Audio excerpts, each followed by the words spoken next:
All right, so I messed up, and it's not a clickbait title or whatever. I legitimately messed up. I gotta fix it, and I think that's what I'm gonna do tonight versus putting it off. Kind of want to put it off, kind of don't. But I wanted to go ahead and get the wheels out the way because you'd see them in the background. Release the engine video, get that out the way because you're gonna see it in the background, and that way we can move forward and we ain't got to worry about what's in the background. So let me show you what I messed up and why. All right, so if you recall pretty previously back when we fitted the back window, that's where the mess up is. We grinded all this. So this what sucks. If you remember, I showed and explained that there's kind of a point. You can kind of still see the outline and you can still see it. That's too high right there, okay? Now that could be dollied and it's not messed up at everywhere, but basically it got paper thin. So I used a flashlight and an LED light and I checked it from the inside, and I knew, I mean, this is not my first time sectioning metal in. Back in the day, I had done tailgate handles on trucks. I had shaved stake pockets. I've shaved third brake lights on cabs. I've did door handles. You know, I've done the basics. I've just never chopped the top. So I understand that when you grind metal, sheet metal, it can get paper thin if you're not careful. However, there was kind of no choice with this one. It was so bad that my welds, unfortunately using this MIG welder and not knowing how to TIG, has made it so that the MIG sits up on top of the body so bad that it's a lot to grind off. Basically, I mean, I want to share the whole story here to help others out. Basically, I get impatient very fast, and I try to avoid situations where I will get impatient in, but I do. And I just took a flat wheel to it. So instead of focusing on grinding on top of the weld, I basically just took a freaking flat wheel and did it. When you do a flat wheel, it's just like sanding with a sponge sandpaper if you're blocking body filler. It gets the weld, but it also gets all the perimeter. And that's where the issue comes in, is it wants to kind of float around the weld. So by the time you have the weld all the way down, your metal is thin because it's been getting all around it the whole time. So it's working almost everything down at once. The weld down and the metal down. And unfortunately, by the time the weld gets down, the metal's gone. So we decided that I decided I'd go back from the inside, hit it again, and that would create, you know, some excellent welds. And I mean, it actually pushes it through. So these are some I hit from the inside, I think. And yeah, I think all of these from the inside, maybe. And it like still sets them on the top, but it's just minor. It's more like a tack weld. So however, we started blowing through. So if you see areas like this, okay, you can see I blew through on that, and that was from the inside. And then if we move across the top up here, you see the light, you see that blinking right there. There's paper thin there. I blew through right there. Okay, you see that light in the middle of that weld. Let's see here. If we come over here, I don't think there's really none on the bottom. All this down there. There's an area I missed right there. Okay, look at all that. Look at all that right there. Okay, that's all paper thin. I'm gonna have to do something about this down here also. However, I might just try to take my time on that. So I have fixed this one. So this whole entire band is welded, and as we come up top across all of this stuff looks pretty good. Now right there, you can see that twinkling right there. There's two spots twinkling. Okay, that is where it is paper thin also. As we move up here, you can see basically more right there. Okay, and then when you get right here, of course, there is my mess. So what happened was, and over there, is it popped through here. Okay, like I said, I was hitting it from the inside, and it popped through here, and I got extremely mad. I don't have good patience at all. I'm gonna go ahead and tell you, and man, I mean, this stuff is, the roof's not warped up here. That's the good news. But through this welded area, it is wrinkly. okay? It is wavy. It's not straight. It needs to be dollied, or body filler for short, but we don't have no warping past it. So I have to fix this. Fortunately, this is where you have to man up and fix it. It would be so easy probably to just hide this from YouTube and cut this out and fix this and then skim it and put some primer on it, and then all of a sudden we come back and say, oh yeah, while y'all were gone, I blocked out and primed the video. But people don't relate to you like that, and then when people try this and they make mistakes, then they start feeling bad, and then they can't relate because they think they're a failure, and in reality, everybody fails at stuff in life. So I like to show my failures.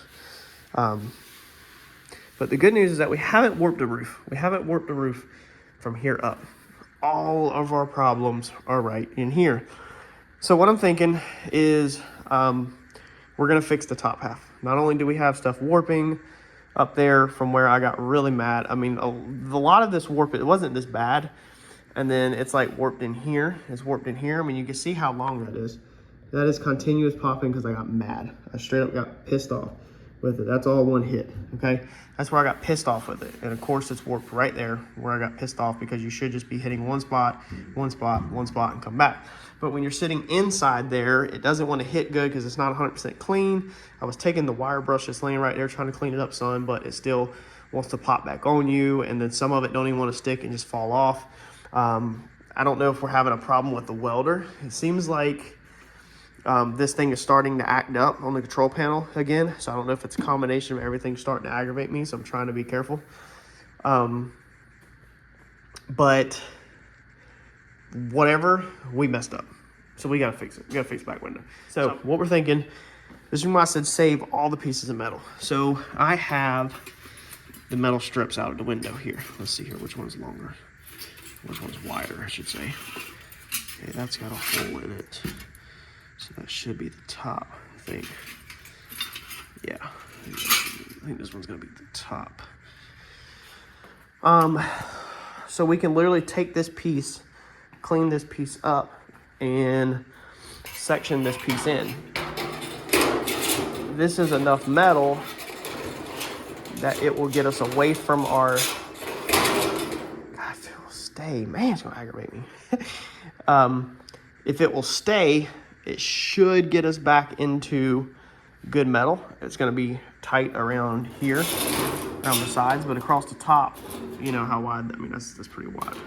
So that should definitely get us into clean metal. So basically we gotta do it all over again. Is we need to find the best spot for this. We need to drill a 1/8 hole.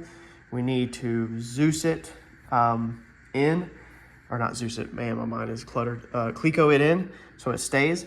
And then we need to cut out just the bottom side first, probably. Tack the bottom side in, and then where it overlaps, we can start cutting out the top side, tack it in, and we're gonna end up with a piece sectioned into the roof line of the car. Now, the biggest reason why this mistake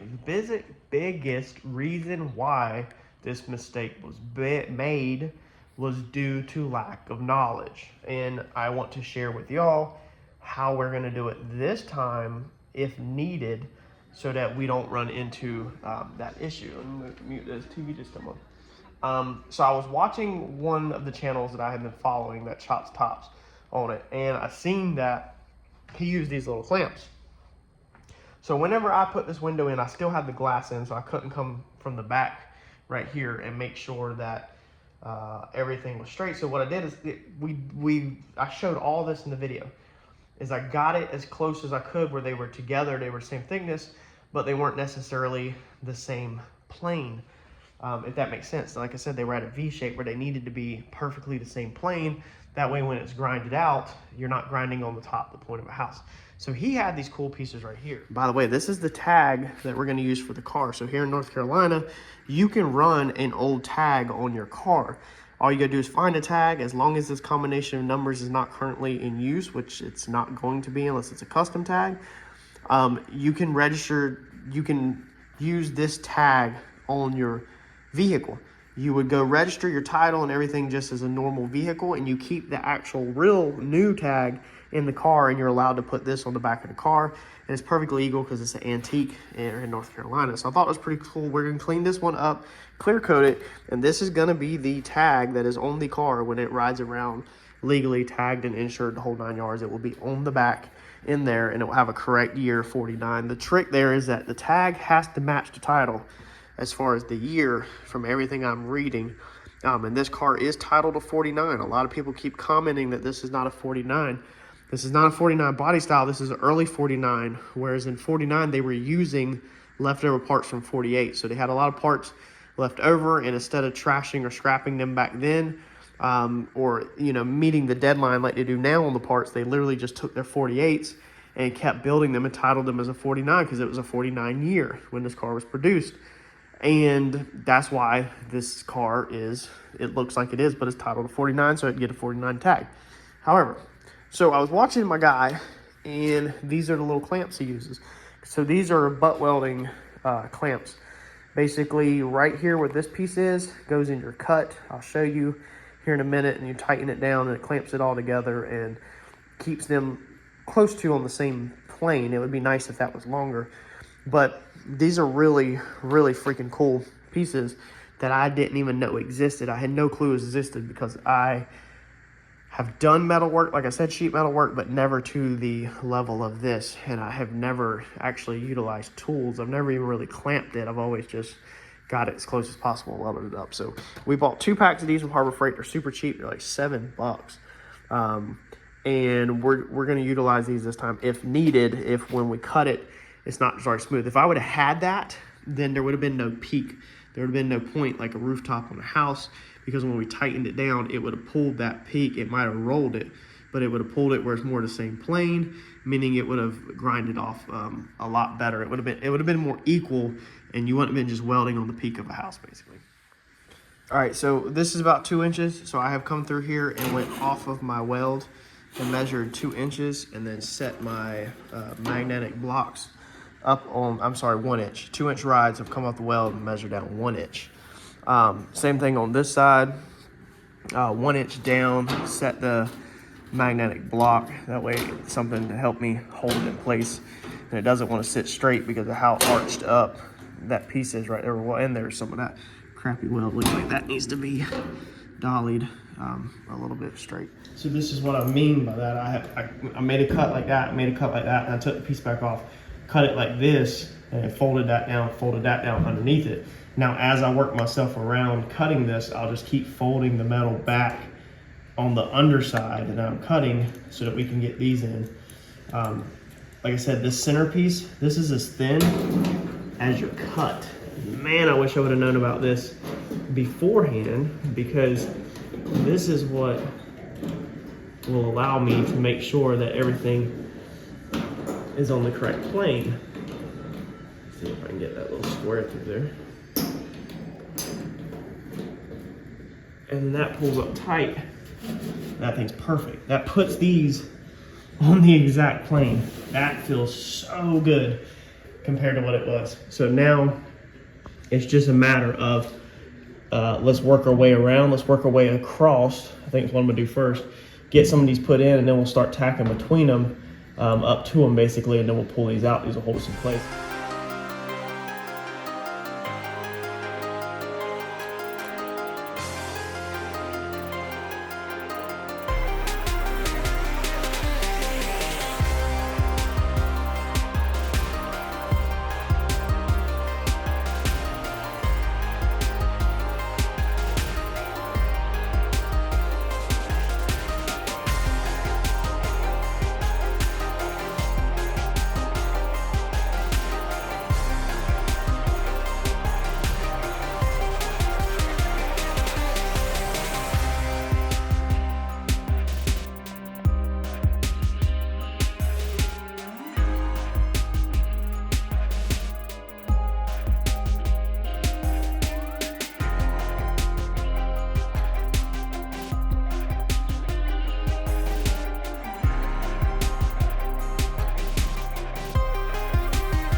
right, so these things, I mean, this thing worked out amazing.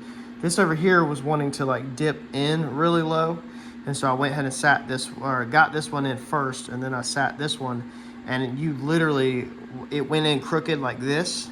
Let's see here. It was like this. You literally, as you tightened it, it stood up and put the panels flat. Looking at this angle right now, it's really looking like it's like that, and it's just a little bit. Remember, this was our trouble area, so this was metal's already distorted, but this thing feels absolutely freaking amazing compared to what it was. We don't have no sharp point to work with now. Everything's flat. The only problem now is, you know, of course I made twice as much work on myself, literally, because before, if I would have had these, I would just have one seam to grind, whereas now I have two seams to grind. So and I've already grinded one once, so I'm literally grinding 3 seams across the top of this window, versus if I would have just known about this work. However, you either pay to go to college and learn stuff, or trade school, or you pay with mistakes to learn stuff. That is the only way to learn in life, and there's no other way around it. But it worked even here on the end where I cut it straight across. That's where I'm gonna kill it at. I feel like there's plenty of metal in here. If not, we would switch to something else. And this, it was just too hard to get these straight pieces in here. When I switched, the cutoff wheel was like that thick. When I switched to the little air saw, it's a lot thinner. So yeah, I also used a little bit thicker blade to make that cut this time, because you got to be the thickness of that. So on these, I used 0.35, whereas with the past, we have been cutting with 0.030. And then traditionally, your most common one that most people use is going to be the 0.045. So we're down to a 0.35 of an inch to make this cut, and these fit great between the 0.35. It looks like we might actually even have a very tiny bit of room. I ordered some more 0.030 of an inch cutoff wheels. However, I don't have them tonight. So I just wanted to go ahead and rock and roll with it. And again, this is all these things are, man. Let's see here. You literally just undo that, and then that makes this bottom piece loose. That square piece falls out. You can stick that down in your butt joint, stick your square back through there, and then it pinches the metal like that. All right, it is 11 o'clock, and man, I've been paranoid this whole time with this body saw making so much noise. I need to cover like the whole ceiling in foam, but you know how dirty that would get. Help cut down on the echoes down here. This side, same thing. So the pieces are flush, but again, it's this outer curve seems a little higher than this inner. However, we're not gonna worry with it. We will hammer and dolly this out right here. It's a hump right here. Whenever we're done, the inside seems like it goes smooth. It just seems like it's not too happy when it meets right there. But after it's all welded out, we will definitely take care of that. I'm a lot more happier with it this time overall. As long as I can keep it from warping, I'm really happy with how it is right now. It's looking a little smoky. That's not a dirty camera. It's smoky in here. Probably need to call it night, a little after 11. It's starting to want to, basically this curve is staying the same and going up just a little bit. This right here is a little higher than it's supposed to be. This right here is wanting to go off of metal memory basically, and it's wanting to roll. So this plane, you remember we shortened it, is wanting to go back to where it was, and this is wanting to radius under, basically under this panel where it was. So it's causing a step and then a dive and then a step like that. Basically, I don't know if the camera will capture it. Man, it is hard to tell. But it's there. There's no reason to fake it. So I'm not gonna bang on it tonight, but I'm thinking what needs to happen is I need a dolly in here, knock this back up. I need to go from about here to here and knock this corner of this window because it's wanting to go in like this. And it's funny because it's doing the exact same thing on this side.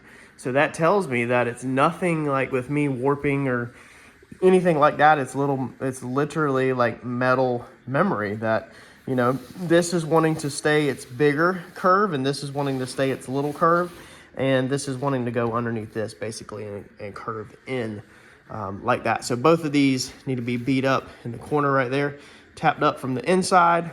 I want to do that before I weld out that inside. I'm not done on the outside. I'm letting it cool. I keep letting it cool. I don't have anything to complain about across this section right now at all, or across the edge of the window. Besides, like I said, I admit that these two corners are in just a little bit. But filler, this point to this point would be a straight edge, I'm pretty sure. Let's check that out of curiosity. Let's grab our straight edge, because I'm pretty sure a swipe of body filler would fill that perfect, and there would be no reason to even straighten that out.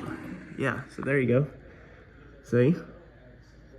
So it's literally lower right there, but our filler would roll. Our filler would roll that. I know enough about body work that obviously I own a body shop, that I know that that wouldn't matter. Same thing. See how it's doing that? Man, that is a good example with a straight edge. But up here, we don't have that. There's a tap there. But see, it rolls just like it's supposed to, all the way across the top. Across the top, it rolls just like it's supposed to, gradually. So it's just them corners are pulling in. But like I said, a swipe of filler would fill that right in, and you would never even freaking know. So I don't know if I'm even honestly gonna pound on that and distort stuff, or just let that be filled with filler.